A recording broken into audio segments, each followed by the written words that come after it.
ধোয়ার বাল তোরা সব হিন্দাই দিল নামাজ করো নামাজ করো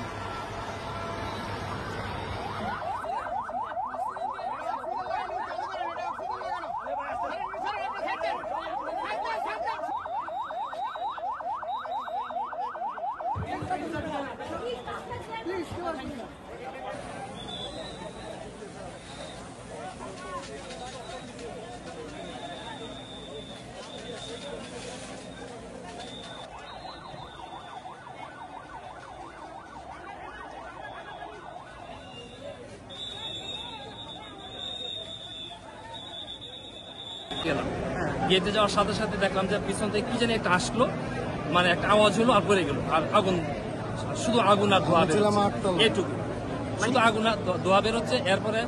আমি আমার বাচ্চাটাকে জাস্ট একটা অটোতে উঠাই দিয়ে আমি ব্যাক করলাম, দৌড়ে আসলাম, আসে দেখলাম যে শুধু আগুন আর ধোয়া উঠতেছে, আর এখানে কিছু বেশ বাচ্চা ছিল আর গার্ডিয়ান ছিল।